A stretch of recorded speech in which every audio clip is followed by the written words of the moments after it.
Welcome to the Focus and Chill podcast, where we discuss productivity tactics that work for neurodivergent individuals. Every episode, we interview guests with lived experience of neurodiversity who also have a solid productivity and habit game, and pass the learnings on to you, our wise and benevolent audience. We're your hosts, Jeremy and Joey. I'm Joey, and I coach creatives to get moving on their most ambitious projects through the power of solid habits and strong focus. I'm also a perpetual student of psychology and perpetually on a quest to a one-armed chin-up. And I'm Jeremy, a neurospicy software developer turned startup founder, building the Focus Bear app to help people with ADHD and autism thrive at work. My cool party trick is leaving parties early so I can get to sleep in time for my 2-hour-long morning routine.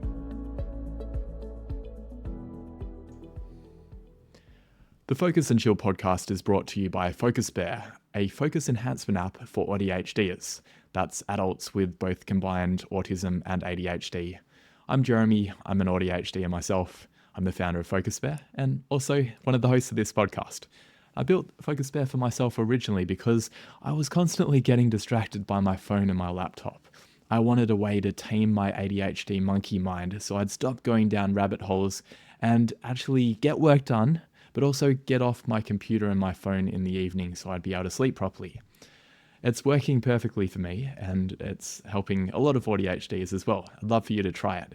It's available for Mac, Windows, iOS and Android, and it leverages most of the productivity strategies we talk about on the podcast. You can jump onto focusbear.io or just Google Focus Bear and try it out. Let me know what you think. Welcome to episode number 95 of the Focus and Chill podcast. We're thrilled to be joined by Elizabeth Kaelin today. Liz is an exited tech founder, award-winning commercialization mentor, and intersectionality business advocate. She has built a career on her strengths: human connection, intentional communication, unconventionality, heartfelt compassion, starting with yourself, and financial acuity built through hard-won experience. Starting her career as a dietitian, Liz has been a tech founder, head of product, finance academic, venture principal, and partnerships director, as well as being a professional advisor and mentor for thousands of families. Liz has had first-hand experience navigating the challenges of having ADHD, both as an entrepreneur with a growing business and in corporate settings with established norms and protocols. Her approach in managing these challenges is rooted in honesty, sensitivity, and courage.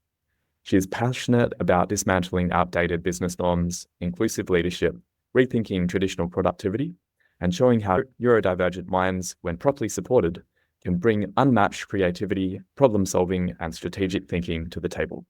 Welcome to the show, Liz. Thank you so much for having me. I'm excited. Yeah, really great to have you on the show. And I got to meet you when you were in the process of building what was originally, it became You Choose? Or no, it was You Choose and became Catered. Maitre d'. Yeah. The maitre d' of catering. Went onwards and upwards from that point. Mm-hmm. So it would be great to hear about your work journey, but let's start about your experience with neurodiversity. When did you realize that you had ADHD? I was diagnosed 3 times because I didn't want to believe that I had ADHD. Once, probably 15 years ago, and then when I moved to Australia 12 years ago, and about 5 years ago as well. I always knew I was a little bit different, but I didn't really know how to put a label on it until I had other people encouraging me to get tested, which I know can be problematic if you are neurodiverse or suggest that someone might be. But in my case, it was actually correct. And I think the stigma of what people say to high performers that have ADHD, like I was saying it to myself, I probably don't have it. I have a good career, but really, I was just really good at masking and going really hard and burning myself out, but just going and going. And I think those 3 times were probably the times in my life where I had those breaking points where I was like, something really needs to change. The final time, I thought, actually, this is probably something that is going to be part of my life forever. And something, so it's really been a journey of acceptance, I think, more than anything. Yeah. Were there differences in what you got told with the different diagnosis journeys? Because 15 years ago, that it would have been the DSM-4, I think, at that point. Yeah. When I first got diagnosed, it was in the US by a general practitioner. In Australia, it's very different. You have to go to a psychiatrist and it's very regimented. In the US, at least at the time, it was like, fill in this form. We think you have it. Here's your prescription. So I think that's why I didn't take it seriously enough.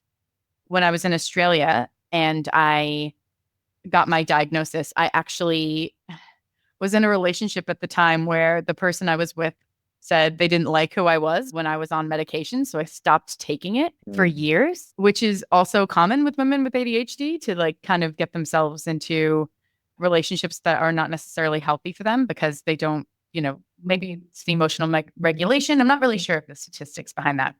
But in any case, after I left that relationship, found another psychologist and saw her for about a year for ADHD. And then she said, I think maybe it's time for you to get on some medication. So I've been on medication for 4 years now. It's really back on medication. Interesting about the comment from the partner at the time about being a different person on medication. Was it that you were more assertive? And I think that's probably the reason why. Yeah. I think it was probably that I asserted myself or set boundaries. If you have traditionally been poor at doing that, and then you start to do that, even with people that love you, that can be challenging for them. So yes, it's very different Liz now. And in terms of overall acceptance personally, you've got to the point now where you have accepted it. Is it also helped by broader community acceptance as well? Yeah, I think that's been a big shift. I think, when I first got diagnosed, everyone has their own, I guess the third time I would say I got diagnosed, everyone has their own journey. So for some people, it was like this amazing clarity where they were like, oh my gosh, great. Like now I have a framework that I can use or like everything kind of makes sense. For me, it was a double-edged sword because at the time, a lot of the information that was out there when it came to ADHD, like management and regulation, was really to just like get better at all the things you're not good at. And actually no one can really tell you what to do because it's really individualized. I was like, well, this isn't really helping me. And at the time I was like, I just sold my business. I was an executive in a tech company. And when they talked about executive dysfunction, I was like, well, I'm literally an executive. So if I'm not functioning properly, what am I supposed to do? And so I think the traditional ways that we looked at ADHD just didn't work for me at the time. And I think it was probably because I was more established in my career. I'd burned out a couple of times. I was just really tired. And so I just thought making a list isn't really going to help me. There's something underneath that as well. But I think now it's become so much more prevalent. ADHD and entrepreneurship go hand in hand. And there's a reason why a lot of people who are neurodiverse and have ADHD don't work in certain kinds of jobs because it's just not set up for them. Whereas I think now companies are cottoning on to the fact that they will be missing out on a lot of brilliance if they don't have an understanding of what that's like. The groundswell of support that we've had from like not only community, but even like consultants that go in and they speak to, organizations and say like, these are the way that people work and these are the way that their brains work. Because for so long, it was literally like a neurotypical world. I think I read a statistic where it was like, you're almost as likely to end up in jail if you have ADHD as a male in the US as you are a CEO, something like that.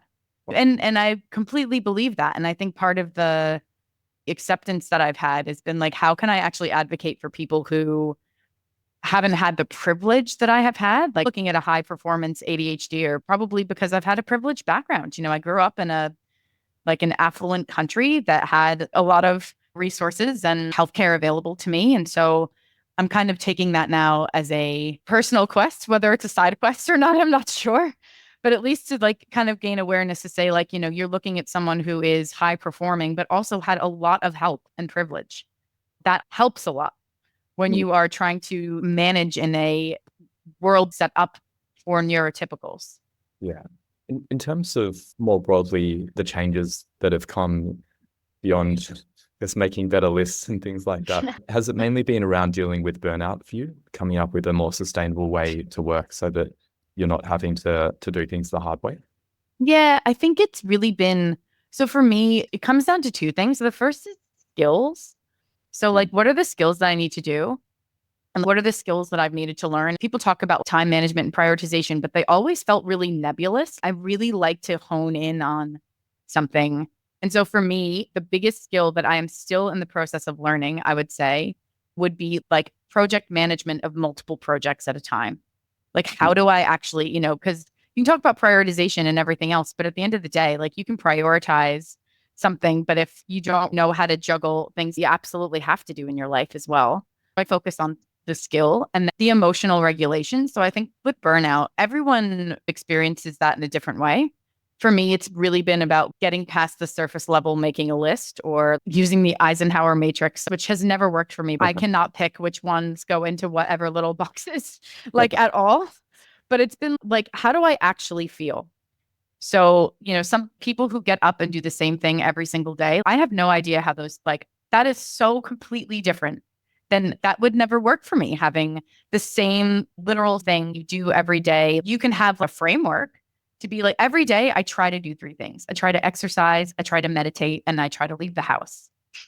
So try to leave the house, even if it's walking around the blocks now or working from home and things like that. But I think the emotional bit and the energy bit have become really important to me, particularly as I've gotten to a point in my career where there's only so many books you can read on like time management, prioritization before it all kinds of starts sounding the same. So I've kind of been like, okay, what else is out there? So now I'm like, I'm going to learn astrology. I'm an Aquarius. What does that mean? In Wicca, these are the days of the week. And Friday is Freya's day. And Freya represents love and beauty. So like, how can I sort of organize in a rough way, like loosely, like how can I organize the things that I do around those sorts of things? Because they're fun and whimsical. I don't set anything in stone. I'm not like, I am going to get up every sinle day and pray to the goddess of... Yeah, exactly. But I do kind of introduce those sorts of things into the process and help having that remain really fluid, but really focus on the emotion and the energy because the skills come after that. Then you're in a place where you can actually implement them. And for a long time, I wasn't. Yeah, it sounds like it makes it a lot more enjoyable to do things like time blocking rather than it being an abstract concept. It's Freya's Day, so it has a theme to it. Really like that. 100%. In terms of, you talked about the point that you got to where you've been in executive positions and you've sold your startup. So you've obviously got a ton of strengths. What would you say your top 3 strengths are that you're increasingly able to lean into? Yeah. So I think the first is I genuinely, truly care about people and their experience. And I think being a CEO made me such a better person. It made me so much more empathetic to what people experience and how difficult things can be. And just like, so for example, my startup was a catering startup. We did food to your office. It was like an office catering, but it was different food. So it was like market stall holders and different cafes. We would coach them to do catering. Before that, I would go into a cafe and be like, gosh, why is my food taking so long? Now I go into a cafe and within 45 seconds, my spidey sense has done that 360 thing. And I'm like, I know exactly why it's taking so long. They're short staffed. The cook's probably fighting with the waiter over something, but you kind of just learn these things. So I think like the deep care and empathy that I have for people and my experience with ADHD has taught me to see things around me that maybe people don't see. I'll give you another example. I'm an extrovert, which has been hugely valuable in my career because I'll go to a networking event. I can talk to anyone about anything, from the waiter to the chairman of the board. I can probably connect with them in some way. And a lot of people can't do that. And when you are extroverted, things have gone your way for a long period of time. You don't realize or see how other people are either being left out or not included. Now I make a concerted effort to look around and be like, who is not in the room? Who should be here? And who's not saying anything yet? How can we listen to them? It makes the experience easier for everyone, even with leadership in different groups. They value that because people want to be good leaders. They're just like, you're just caught up in your own thing because you've got a million things to do. So I would say that's the human connection bit, making it really human-centered. I don't mince words at all. Particularly if I'm in a mentoring session, I will go in there and say, what kind of day are you having today? What kind of session are you after? Are you looking for advice or do you just need someone to listen to you? I can do both. But if you're here for me to pick apart your business from a financial, commercial perspective, I am going to do that to the best of my ability And don't listen to me. I could be wrong. I don't know you. I've met you for like 20 seconds. I've seen your one pager, but I know a little bit based on my CV. For some people, that is transformational. Because if you're a consultant, you might want to hold stuff back because you want to book another session or you don't want to rock the boat. I have no qualms doing that because I truly care about that person's experience. I know from experience that if you don't get the right advice at certain inflection points in your business, you can waste so much time, energy, and money doing the wrong things. I will go in there and I don't want to say it's brutal, but I do not hold back on anything. And I think that's why I'm an award-winning mentor, because people leave my sessions and they're like, I say to them, I'm like, go for a walk, like have a glass of water. I tell them, record this session because I'm going to say stuff that you are not going to remember. You have my full permission. But yeah, I think those are probably the two things. And then I think the third is persistence. Consistency doesn't work for me. I don't do anything consistently. That's not true because, human beings live in the world. But posting at the same time every day is not my thing. But if you are persistent and just continue to show up, which has gotten harder as I've gotten older, I think just because you have more experience and maybe more baggage on doing more esoteric stuff to release all of that old energy.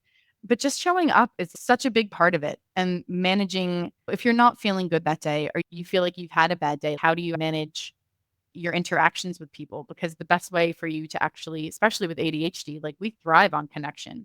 And I am notorious for isolating myself if I'm not feeling it. That is one of the struggles I go through and how to manage that. And Liz, talking about your extroversion, just for the listeners, the way we met was at a Spark Festival event. I was wandering around getting some hors d'oeuvres and Liz came up and she was like, hey, I just really love your hat. Like so much energy and warmth and enthusiasm, showing me all the photos that she took and like how my hat had made a cameo in it. And it was so wonderful. And we've been friends ever since. I remember you were working in the government writing grants or something. And you said, I hope to be giving you $1 million soon. And I was like, yes, please.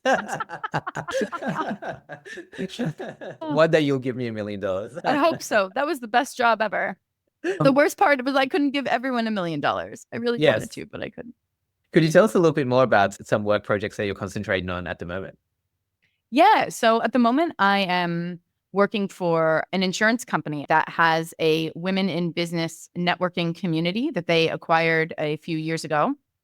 So I'm their partnerships principal. I'm working with them to find partnerships that are going to add value and benefit to the women in our community. And it's been interesting because I come from the world of tech and innovation. So my previous role, like Joey was saying, I worked for a government venture fund. We had a certain amount of money and we were deploying that capital to help high growth potential startups that were like, primarily like spun out of university research, like into kind of bridge the gap between funding and acceleration. And the women we work with are very different. They're like sole traders. They might be a graphic designer. Most of them are working moms. They've probably had their first child or their second child. They need some more flexibility. So it's been such a pleasure to introduce this concepts that I've kind of learned like in the tech world and these high growth potential and kind of bring that down to not down, but like, it's just, it's up, like obviously a different model in a different business. And so to see how that can really make a big impact on a woman's life. And then when that happens, she's happier at home, her kids are happier, like it's kind of like that ripple effect. And then I have a couple of side hustle ideas that I'm working on at the moment in the sex industry. So that's kind of been something that I'm working in, like the women in business space in a capitalist society where people need to earn money to make a living. And, with all of the things that are happening in the world, it's becoming increasingly difficult with things like AI or generative AI. As it turns out, a heap of opportunity to support women who are living in this capitalist society. I'm not supporting them with products and services, but I'm exploring different ideas as to how to deploy sex workers into environments that maybe have not been traditionally used. There's an opportunity there. For me, it's really a way to help empower women, but also like offer a service to people that might not necessarily have access. I would say like, with in Australia, at least we have the NDIS. And a couple of months ago, there was an idea that was floated that was to introduce sex work into the NDIS framework to get that funded. And there was this huge uproar, which infuriated me. Because as someone who's been doing energy work and emotional release, that is absolutely a vital part of being a human being. It should absolutely be paid for by taxpayers on the NDIS. If you are a 50-year-old person who is disabled in a wheelchair, you still are a human being and you deserve to be treated like that. So I think that's kind of I'm exploring a couple ideas in that space this year. So yeah, watch the space. Maybe I can come back and tell you all about how I'm launching this new thing. We'll see. That sounds great. And when you're talking about a lot of different projects, all those projects in the sex industry around sex workers, or is there others that are percolating away? And also, are you allowed to talk about them? Some of it is around sex work. I do have some ideas around ADHD as well. They've kind of just been percolating in the back of my mind. I think life comes in seasons, and sometimes you're just super productive when it comes to work stuff, and sometimes you're not. Like right now, if anyone follows numerology, like right now is my year 9. So like there's like 9-year cycles, and right now is my year 9. Apparently that's all about closure. So it's about digging deeper. You want to move on and start new projects, but it's actually about closing off all of your old energy. So what are the old things that are holding you back? What are your limiting beliefs? How do you actually, all of these things that you've wanted to do, but haven't been able to do? It's time to actually like wrap up either the healing that you need to do or the extraneous stuff. And I'm like, oh, I just want to not have to do that. But I guess it's kind of like leaning into that. And ADHD management is part of that. And I've had a couple ideas, but I think maybe because I have it, I just haven't wanted to live it day in and day out. I'm not a sex worker, just to clarify. I think I'm kind of a better agent, as it were. Even with my old business, I was a catering marketplace, but I didn't make food and I didn't deliver food. I just was a big foodie, and I was a dietitian in my previous life. I was a dietitian for a decade before I started my business. So I think I'm better suited to be that connection between people because of that empathy and the human connection. And I understand business. So the first thing I do is go to my spreadsheet. I've probably held off on doing a few things so the financials don't add up. But now I'm at the point where I don't actually care if they do or they don't. In some ways, I've got a job at an insurance company that I really enjoy. They also understand that, especially working for the division of the business where women have side hustles, it's encouraged to do different things because that kind of like keeps your skill up. So yeah, we'll see. We'll see what happens. But I've got a couple of ideas. I think that ADHDers need, like, as a woman, I was saying like women need wives. I need a wife. If I'm thinking about traditional gender roles, you need people to look after you. I'm not saying hire a wife, but more like a home health aide. If you have ADHD, you have someone that comes in and actually helps you in a holistic way, like organizing certain things for you on a monthly basis. That's something I'll probably explore next year because this year is all about closure. I need to make sure I'm focusing on closing all that stuff off. Yeah, it's a great point. I think there was a book by Geraldine Brooks that makes that argument as well, that a lot of politicians behind the scenes, basically their wife is the reason why they're able to do it. 100%. It's normally not the other way when it's a woman that their husband doesn't tend to help. And mine does, by the way. He's very, very helpful. I still struggle. So. So we were about to bridge into the next question, which is around productivity tips in terms of closing projects out. But before we do that, what do you like doing when you're not working? What are your hobbies? Yeah, so I'm a singer. I haven't done as many gigs lately, actually, but I love to sing. I play passable ukulele. I love 4-chord songs. It's probably like my favorite thing. I love to garden. So I've got a big garden and houseplants. I've got cats. So I've got like my little kitties. I'm big into like just social and like human connection, doing improv classes. Like I'm one of those people that's got lots of different interests. So yeah. Sounds fun. How do you fit in all that stuff, Liz? I don't. Like that's the thing I fail. So that management I was talking about, like the management of multiple tasks, multiple projects at one time. Right at the moment, I'm really struggling. Yeah. I would say I do it very, okay, I'm going to be kinder to myself because this is self-compassion. I try to not be too regimented because it just doesn't work for me. I have the pathological demand avoidance, so I have to figure out ways to trick my brain. It's like that Simpsons click where Homer's brain is going, use reverse psychology. And he's like, oh, that's too hard. And his brain goes, okay, don't use reverse psychology. And he's like, all right, I will. So So I think for me, it's like I do things like, okay, today is Friday. So today is going to be the day I practice music because that's the energy. Or like Wednesdays, I do my writing because Wednesdays are like good for communication in Wicca and like writing. And blue is the color of communication. So I'll write with that. Those things get me unstuck and out of my head when it comes to like, oh my God, I need to be proactive. Plants and animals are different. Like they need care. So they probably come first. Like animals, absolutely, because, they're literally around and then they meow. And then anything that's living takes that precedence. But then I try to I really wanted to do more writing this year. And part of that is like, okay, if I know that I'm doing it Wednesday, then I don't get that overwhelmed to be like, I have to be doing everything at the same time, which is a huge challenge that I have is the overwhelm or everything that I want to do. I want to do it right there and then. And then some things you just can't do, which kills me because I love doing everything. But yeah, I don't know if that answers your question. It's really hard. It makes sense. You've got your days and the days have a certain energy and you follow that energy. Yeah. I like it. I like it. I could probably use more of that, I think, because I think I'm probably more the regimented side of things. And what you're talking about with numerology as well, with the year 9 kind of thing, I think I follow a similar cycle as well, because I've realized like the year, like when 2003, 2013, 2023, those are years of big changes. Like 2003, I got dreadlocks. Yeah. That was a big change. I'd love to know a little bit more about optimizing productivity. What other, perhaps more tactical things do you employ to optimize your productivity? Yeah. So I do a few things. First of all, I love Focus Bear. So I downloaded it, obviously, because I was going to be on this podcast. So I downloaded it and used it. It's only on my personal computer at the moment because my corporate computer dislikes any sort of third-party apps that are not pre-approved. I really like Focus Bear, first of all. So I've only kind of used it in my personal life, I guess. I use Focus Mate all the time. The body doubling and accountability, like it really has been transformational for me.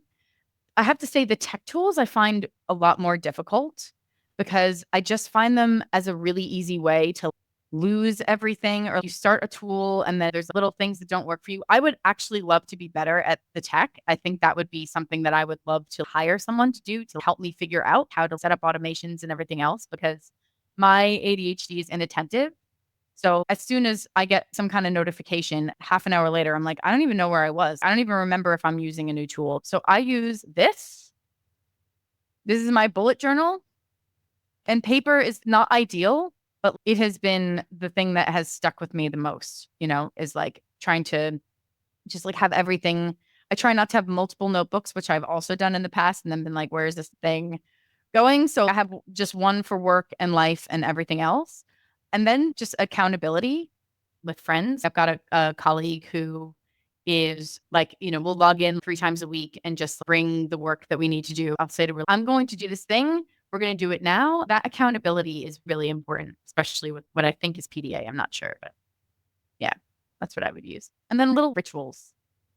Hecate is the goddess of crossroads.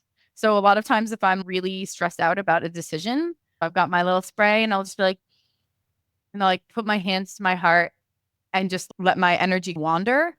Spend just a couple of minutes to get a little bit of clarity. And then the first thing that pops into my head, I'll do. I like that. We had someone else talk about aromatherapy as well as being an underrated tool. Yeah. The combination of the scent and the ritual. Imagine that helping, because it's like an anchor. Yeah. You can get into a certain state by doing that. Especially when everything's a priority, or I have decision paralysis, but I'll also second guess what I do. And if I do something like that, I'm like, action beats inaction every time. So maybe it's not the right thing, but it doesn't actually matter. It's like that muscle. It kind of takes it out of my hands. It doesn't become this thing where I need to make the right decision. I've just invoked this energy and this is what's come up. And like, I don't have to fight it, because it's kind of like come externally. So that I find that helps a lot. I'm curious with the books. I also prefer that. My challenge is I sometimes lose my books. You're talking about losing stuff in apps. Are you better at managing possessions? I think, yes, I am. So I'm really good at pouches. So I've got one particular pouch. I think because I've lived in 4 different countries, the physical side, like your phone, wallet, keys, passport, those most important things, knowing where they are physically, became really important. This will be something that I just have with me all the time, or I'll keep in different places. In our home, I've got different stations where I'll keep it. Generally, I'm okay. It's when I have multiple notebooks where I'm like, maybe I should have this notebook for this thing. And then I'm like, no, don't tear a page out. You'll never find it again. That's why this is bound.